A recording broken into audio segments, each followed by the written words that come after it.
Hello, magandang buhay. It's a very long story to tell. Kasi nga, long weekend dito sa amin sa Maryland or dito sa Amerika. So that is why, tinanggap ko ang invitation ng friend ko na gumora ng New York City. At mag-iinarte pa ba naman ako kasi libre naman ang friend ko. Salamat kay Marco Francisco for giving me the opportunity na explore ang New York. Nandito pala tayo sa The Vessel sa New York. At alam mo ba kung ano ang napagtanto ko?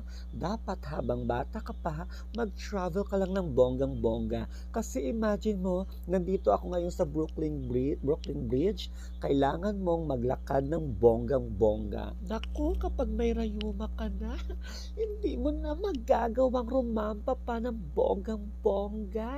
Kailangan mo talagang matibay ang iyong tuhod. Kasi nga, mahabang lakarin. Hello! Sige, salita.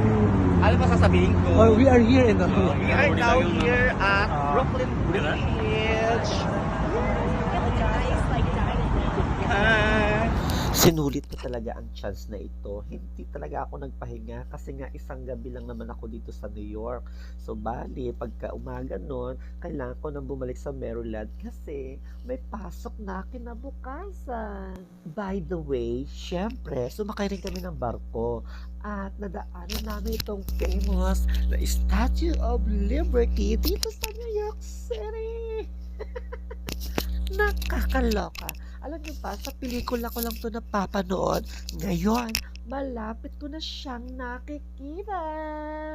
Sayang nga at kulang ang araw. So,